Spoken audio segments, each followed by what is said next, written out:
రాయలసీమ అంటే రతనాల సీమ, ఇది ఒకప్పటి మాట. ఆపై కరువు సీమగా మారింది. భవిష్యత్తులో స్వర్ణసీమగా మారనుంది. అవునండి, మీరు విన్నది నిజమే. ఇన్నాళ్లు బంగారం ఉత్పత్తి అంటే కోలార్ గోల్డ్ ఫీల్డ్స్, కేజీఎఫ్ అని చెప్పుకునేవాళ్లం. ఇకపై కర్నూలు జిల్లాలోని జొన్నగిరి పసిడి పండించనుంది. Geo Mysore Services India Private Limited సంస్థ ఇక్కడ బంగారాన్ని వెలికి తీయనుంది. వచ్చే నెలలోనే సీఎం చంద్రబాబు ఇందుకు శ్రీకారం చుట్టనున్నారు.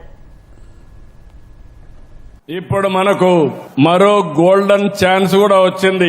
ఒకప్పుడు గోల్డ్ అంటే కేజీఎఫ్, కోలార్ గోల్డ్ ఫీల్డ్స్. రాబోయే రోజుల్లో గోల్డ్ అంటే జేజీఎఫ్, అంటే జొన్నగిరి గోల్డ్ ఫీల్డ్. ఇప్పుడు కర్నూలులో వస్తా ఉంది. ఈ ఏడాది 600 కేజీలు తయారు చేస్తాం. రెండో సంవత్సరం 1500 కేజీలు తయారవుతుంది. రానున్న రోజుల్లో గోల్డ్ తయారీకి చిరునామాగా మన ఆంధ్రప్రదేశ్ తయారవుతుందని మరొక్కసారి మీ అందరికి విజ్ఞప్తి చేస్తున్నా. పలుకే బంగారమాయేనా అనే పాట వినే ఉంటారుగా. కానీ ఇప్పుడు సీఎం చంద్రబాబు నోటి నుంచి వచ్చింది మాత్రం బంగారం లాంటి పలుకు. ఎందుకంటే పశ్చిమాసియాలో యుద్ధ ప్రభావంతో భారత ఆర్థిక వ్యవస్థ చితికిపోకూడదని ప్రధాని ఇటీవల కీలక ప్రకటన చేశారు. 1 ఏడాది పాటు పసిడి కొనొద్దని పిలుపునిచ్చారు. ఆ వెంటనే బంగారం దిగుమతిపై సుంకాన్ని 15% పెంచారు. ఈ పరిస్థితుల్లో మన దేశంలో బంగారం ఉత్పత్తి చేసే గనిని ప్రారంభిస్తానని సీఎం చెప్పడం బంగారం లాంటి వార్తే కదా మరి.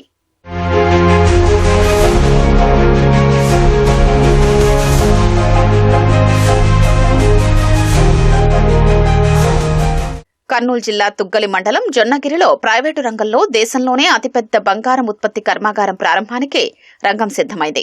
బంగారం, వెండి తదితర ఖనిజాల వెలికితీతలో అపార అనుభవం ఉన్న Geo Mysore Services India Private సంస్థ ఈ కర్మాగారాన్ని ఏర్పాటు చేసింది.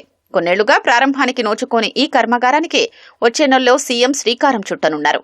మొదటి ఏడాది 600 కిలోలు, తరువాత ఏడాది 1500 కిలోల బంగారాన్ని జొన్నగిరి గోల్డ్ మైనింగ్ ప్రాజెక్టు ఉత్పత్తి చేస్తోంది.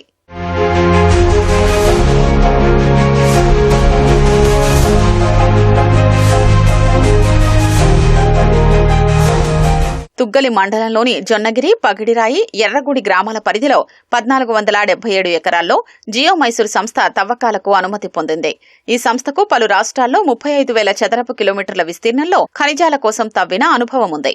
బంగారం గనులున్న ఈ ప్రాంతంలోనే ఉత్పత్తికి అవసరమైన పరిశ్రమను 320 కోట్ల రూపాయలతో నిర్మించింది. 2006లోనే అనుమతులు పొందినప్పటికీ ఇక్కడ దొరికే పసిడి నాణ్యత, తవ్వకాలు లాభదాయకమా కాదా అని నిర్ధారించుకుని కర్మాగారం నిర్మించడానికి ఆ సంస్థకు ఏకంగా 19 ఏళ్లు పట్టింది. ఒక మినీ ప్లాంటులో ఖనిజాన్ని శుద్ధి చేసి బంగారం నాణ్యతను నిర్ధారించుకుంది. సంతృప్తికరమైన ఫలితాలు రావడంతో పూర్తిస్థాయి ప్లాంటు నిర్మించింది. ఈ ప్రాంతంలో 1 కోటి టన్నుల బంగారం ఖనిజ నిల్వలు ఉన్నట్లు అంచనా.